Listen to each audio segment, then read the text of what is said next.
10 महाविद्याओं में दो कुल का वर्णन मिलता है। क्या है तंत्र साधना, आप जानते हैं? रुद्रमालयम तंत्र कहता है कि तंत्र की साधना करने में भोग और मोक्ष की प्राप्ति होती है। तंत्र साधना दक्षिण मार्गी और वाम मार्गी की जाती है। अगर किसी शत्रु पर देवी बंगलामुखी मंत्र का प्रयोग कर दिया जाए तो उसको कोई वापस नहीं कर सकता है। जो साधक इनका आश्रय ग्रहण कर लेते हैं, माँ बंगलामुखी की पौराणिक एवं प्रचलित कथा सुनाते हैं कि हरिद्रा झील में जल कीड़ा करती महापीत सोणसी के हृदय से दिव्य तेज उत्पन्न हुआ और देवी बंगलामुखी के रूप में स्वर्ण सिंहासन पर प्रकट हुई। मैंने कैसे की माँ बंगलामुखी की साधना। नमस्कार, आप देख रहे हैं एमबी न्यूज यूपी।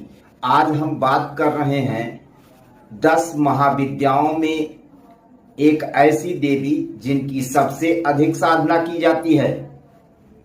10 महाविद्याओं में दो कुल का वर्णन मिलता है। उनकी साधनाएं तंत्र साधना में आती हैं, लेकिन कहीं कहीं 24 विद्याओं का वर्णन भी आता है। विश्व के प्राचीन आगम तंत्र चीना नाचाचार्य के अनुसार 10 महाविद्या की साधना का उल्लेख है। मूलतः 10 महाविद्या की प्रचलित हैं। इनके दो कुल हैं। इनकी साधना दो कुलों के रूप में की जाती है, श्री कुल और काली कुल। श्री कुल में माँ सोणसी महाविद्या, माँ बंगलामुखी महाविद्या, माँ कमला महाविद्या, माँ छिन्नमस्ता महाविद्या, माँ भैरवी महाविद्या, माँ मातंगी महाविद्या और माँ धूमावती महाविद्या। वहीं काली कुल में माँ काली महाविद्या, माँ तारा महाविद्या और माँ भुवनेश्वरी महाविद्या का वर्णन मिलता है। क्या है तंत्र साधना, आप जानते हैं? अगर नहीं जानते हैं तो हम बता रहे हैं। तंत्र की साधना करना तलवार की धार पर चलने के समान है। कृपाण के तीखे धार पर तो चला जा सकता है, बीमारी को गले लगाया जा सकता है, फनदार नाग के फन पर वार किया जा सकता है, किंतु तंत्र की साधना इन सबसे कठिन है। फिर भी इतनी दुष्कर साधना की ओर अग्रसर होने में कौन सा आकर्षण है? रुद्रमालयम तंत्र कहता है कि तंत्र की साधना करने में भोग और मोक्ष की प्राप्ति होती है। तंत्र साधना में वैराग्य या संन्यास लेकर घर गृहस्थी छोड़ने की आवश्यकता नहीं है। गृहस्थ आश्रम में भी साधना कर लक्ष्य मोक्ष प्राप्त कर सकता है। इस कठिन मार्ग को सुगम बनाने के लिए तंत्र साधना में सतगुरु की प्रधानता स्वीकार करनी होती है। तंत्र साधना दक्षिण मार्गी और वाम मार्गी की जाती है। दक्षिण मार्गी साधारण शब्दों में कहा जाए, दक्षिण मार्गी साधना यानी प्रकृति के प्रतिकूल रहकर महाविद्याओं की साधना करना है। वहीं वाम मार्गी साधना को अगर साधारण शब्दों में कहा जाए तो प्रकृति के विपरीत होकर साधना संपन्न करना, जो अपने आप में एक बहुत कठिन साधना है।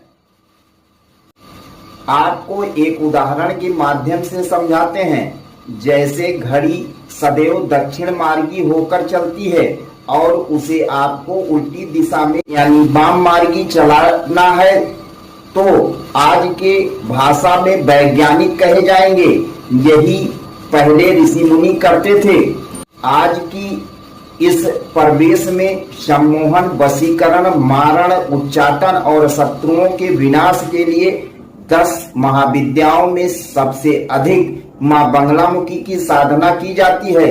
लोगों ने देवी बंगलामुखी को सिर्फ कुछ काम प्रयोग के लिए प्रचलित कर रखा है, सीमित कर रखा है, जबकि यह संपूर्णता को देने में समर्थ हैं। एक उदाहरण के माध्यम से समझाते हैं। जैसे हमारे देश में एक मंत्रिमंडल होता है जिसमें प्रधानमंत्री, गृह मंत्री, रक्षा मंत्री, वित्त मंत्री आदि मंत्री होते हैं। इसी प्रकार से 10 महाविद्या एक मंत्रिमंडल है जिसमें देवी बंगलामुखी को रक्षा मंत्री कहा जा सकता है। अगर किसी शत्रु पर देवी बंगलामुखी मंत्र का प्रयोग कर दिया जाए तो उसको कोई वापस नहीं कर सकता है। सिर्फ शिवशंकर महादेव के महामंत्र महामृत्युंजय से पीड़ित व्यक्ति को आराम दिलाया जा सकता है, लेकिन पूर्ण रूप से ठीक नहीं किया जा सकता है। मां बंगलामुखी स्वर्ण सिंहासन और पीतांबर धारण करने के कारण इनको पीतांबरा भी कहते हैं। मां बंगलामुखी का 36 अक्षर का मंत्र है। मां बंगलामुखी को 36 अक्षर बहुत प्रिय है। अगर साधक 36 माला के अनुपात में साधना करता है तो मां बंगलामुखी जल्दी प्रसन्न होती हैं। मां बंगलामुखी का मंत्र किस काम में प्रयोग करना है, उसी प्रकार के बीज मंत्रों से संपुटित कर देने पर उद्देश्यों की पूर्ति शीघ्र होती है। मंत्र को और तीव्र करना है तो फट का प्रयोग किया जा सकता है। जो साधक इनका आश्रय ग्रहण कर लेते हैं प्रत्यक्ष अप्रत्यक्ष शत्रुओं से मुक्त हो जाते हैं। मां बंगलामुखी की महिमा अवर्णनीय है। संसार के समस्त तंत्र मंत्र इनकी आराधना करते हैं। वेद में भी इनका वर्णन करने में असमर्थ है। भक्तों को यह प्रसन्न होकर इच्छित वर देती हैं। मां बंगलामुखी की पौराणिक एवं प्रचलित कथा सुनाते हैं। मां बंगलामुखी के संबंध में पौराणिक एवं प्रचलित कथा के अनुसार सतयुग में मध्य नाम के राक्षस ने शंकर जी की कठोर तपस्या करने लगा।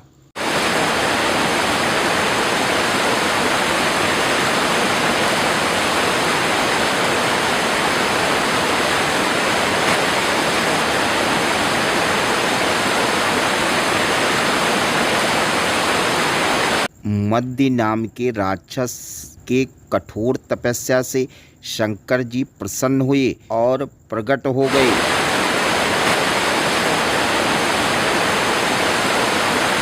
हे भगवान, मेरी फूंकों में इतनी बल हो कि कोई भी अस्त्र शस्त्र देव दानव यक्ष किन्नर इसे परास्त न कर सके। भोलेनाथ ने आशीर्वाद दिया। यह वरदान पाकर महाविनाशकारी ब्रह्मांडीय तूफान उत्पन्न करने लगा, जिससे संपूर्ण विश्व नष्ट होने लगा। चारों ओर हाहाकार मच गया और पूरे संसार में त्राहि त्राहि मचने लगी। संसार की रक्षा करना असंभव हो गया।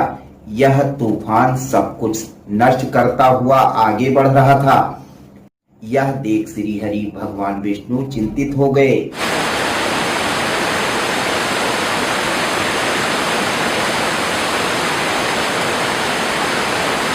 इस समस्या का कोई हल न निकलता देख वह भगवान शंकर का स्मरण करने लगे। तब शिव शंकर ने उन्हें दर्शन देकर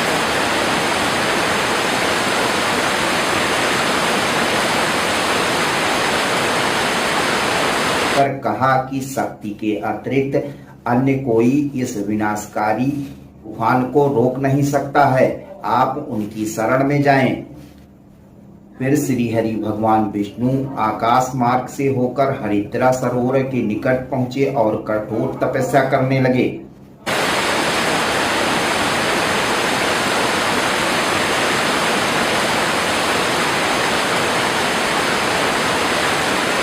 श्री हरि विष्णु की साधना से देवी सोनसी प्रसन्न हुई। सौराष्ट्र क्षेत्र की हरिद्रा झील में जल कीड़ा करती महापीत सोणसी के हृदय से दिव्य तेज उत्पन्न हुआ और देवी बंगलामुखी के रूप में स्वर्ण सिंहासन पर प्रकट हुई। भगवती मां बंगलामुखी ने प्रसन्न होकर विष्णु को इच्छित वर दिया। कहा, सृष्टि का विनाश रुकेगा, मध्य का वध होगा। और इस प्रकार देवी बंगलामुखी ने मध्य नाम राक्षस पर सम्मोहन, वशीकरण और उच्चाटन का प्रयोग कर मध्य राक्षस की जिह्वा पकड़कर उस पर नियंत्रण कर मुग्धर से दैत्य राक्षस के सर पर प्रहार कर उसका अंत किया। माँ बगलामुखी की साधना ऋषि मुनियों ने, साधकों ने, अघोरियों ने, जीवन में कुछ खालीपन है, जीवन रसहीन है, उत्साह उमंगहीन है, तब उन्होंने माँ बगलामुखी साधना की। पाया अत्यंत शुभ, फलकारी, हितकारी, सौभाग्यदायक है। माँ बगलामुखी की साधना भाग्यशाली होते हैं वह व्यक्ति जो जीवन में यह साधना पूर्ण करते हैं। यदि जीवन में धन, ऐश्वर्य, भोग, सौभाग्य प्राप्त करना है, शत्रु, कष्ट, पीड़ा, रोग, कलह, इन सभी से मुक्ति पाना है, तो करें माँ बगलामुखी की साधना। माँ बगलामुखी की साधना ध्यान देने योग्य बातें। माँ बगलामुखी की साधना में हल्दी की माला 108 मनके की। काम प्रयोग के लिए शाकल, हवन सामग्री, समिधा, लकड़ियां, यज्ञशाला, हवन कुंड का प्रयोग विशेष महत्व रखता है। अगले एपिसोड में बताएंगे कि मैंने कैसे की माँ बगलामुखी की साधना, मेरे जीवन में उसका क्या है प्रभाव। हमारे साथ बने रहिए एमबी न्यूज यूपी पर। आने वाली एपिसोड को देखने के लिए चैनल को सब्सक्राइब करें, पेज को फॉलो करें।